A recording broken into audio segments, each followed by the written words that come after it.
Austria's far-right party and Conservatives have reached a budget agreement on Monday, which should cut the country's deficit below the EU's 3% limit. Croatians reacted with mixed emotions after President Zoran Milanovic, a critic of the EU and NATO, overwhelmingly won re-election.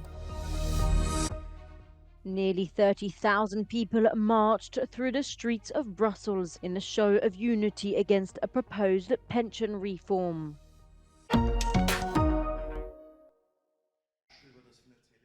Austria's far-right party and Conservatives have reached a budget agreement, according to far-right leader Herbert Kickl on Monday. The two parties agreed to 6.3 billion euros in savings to cut Austria's deficit below the EU's 3% limit.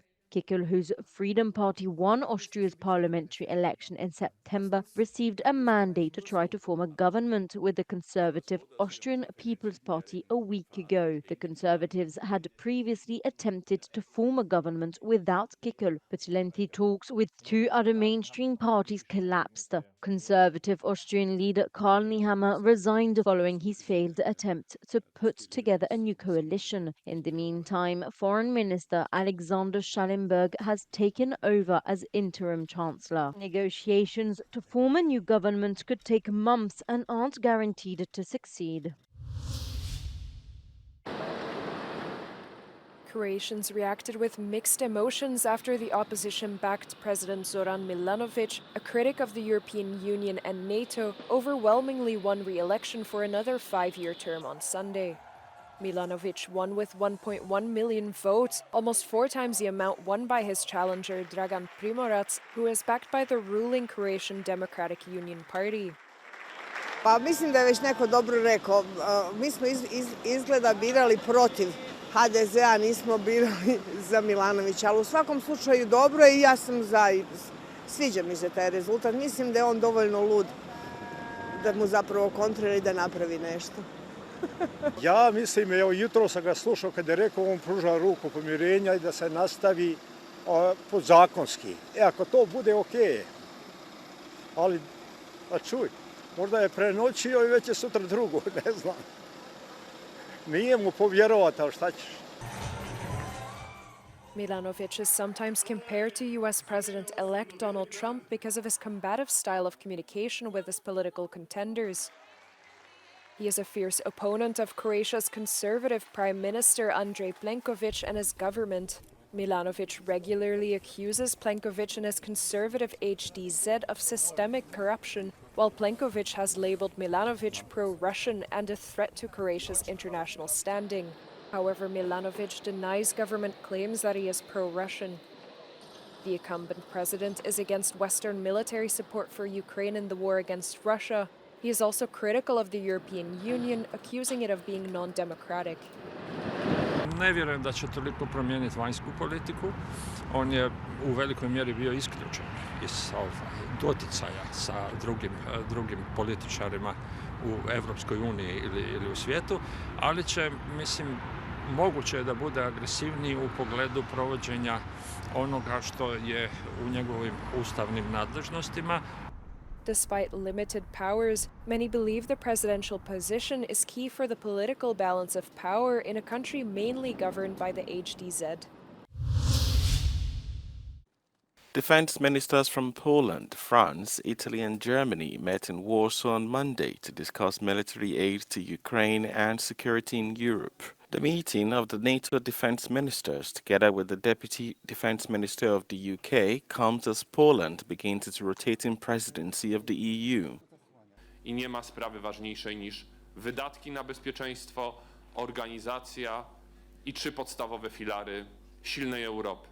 To jest silne społeczeństwo, czyli nasza odporność na wojnę hybrydową. To jest silne armie narodowe i siła naszego sojuszu. As a key NATO member on the alliance's eastern frontier, Poland has been a strong voice about NATO's future for Eastern Europe and Ukraine. It remains one of Ukraine's staunchest allies in terms of both defense and humanitarian aid, particularly as its geographical position allows for the rapid movement of supplies to Ukraine's front lines. Poland is NATO's biggest relative defense spender after Warsaw earmarked 4.7% of its GDP spending on defense this year. Trump wants NATO members to increase the current 2% target to 5%.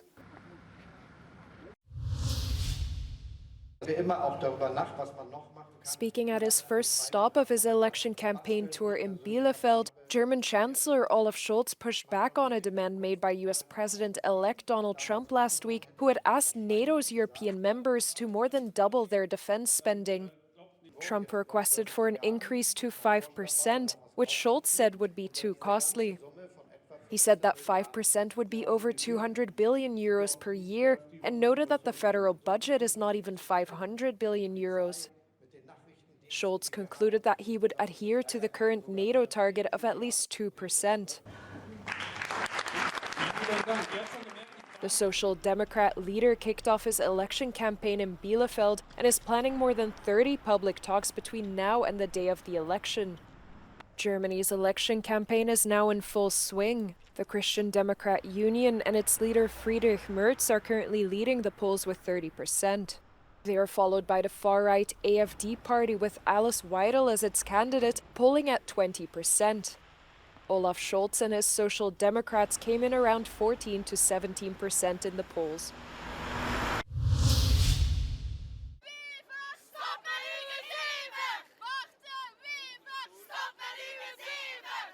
Nearly 30,000 people, including firefighters, teachers and civil servants, marched through the streets of Brussels in a show of unity against a proposed pension reform, answering the call of the unions. Belgium's likely future government has introduced a pension reform proposal. The so-called Arizona coalition has yet to form a government 7 months after the elections.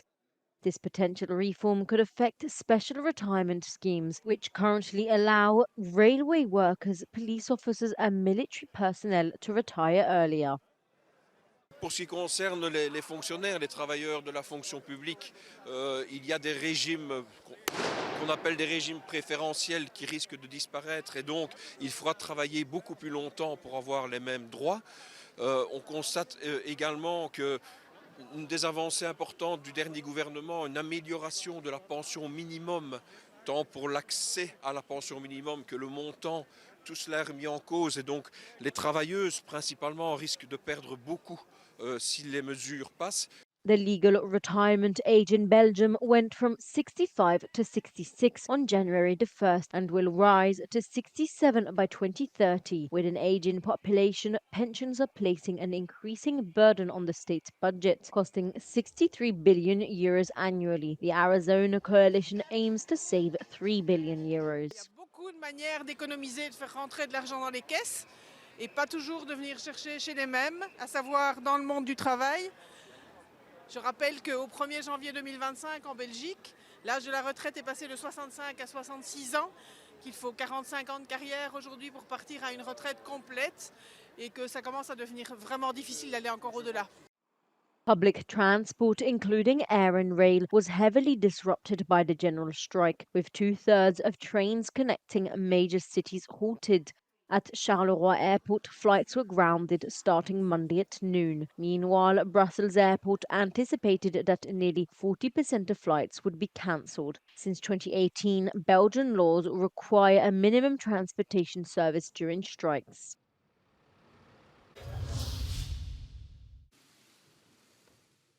Switzerland and Serbia are reportedly willing to host a meeting between US President Donald Trump and Russian President Vladimir Putin. Nicolas Bedeau, head of communications for the Swiss Department of Foreign Affairs, said Ukraine, Russia and the US have been regularly informed of Switzerland's availability to support diplomatic efforts to establish peace. Serbia's President Alexander Vučić said his country would also offer to host a meeting between Trump and Putin. However, Kremlin spokesman Dmitry Peskov said no preliminary preparation was in place yet. Trump's incoming national security advisor, on the other hand, told ABC that a meeting between Trump and Putin was being prepared.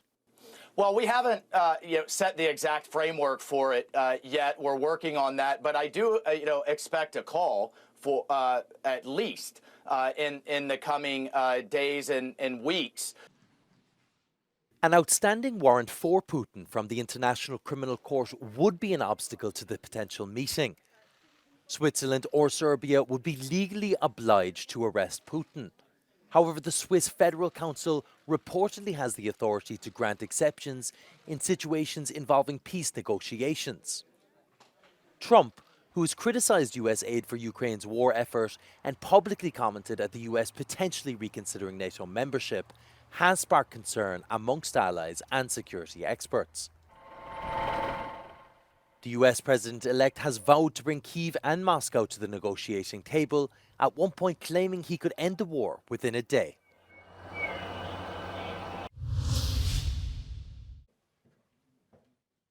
Progress was made in ceasefire negotiations with Hamas, according to Israeli Foreign Minister Gideon Sa'ar. Good morning, everyone.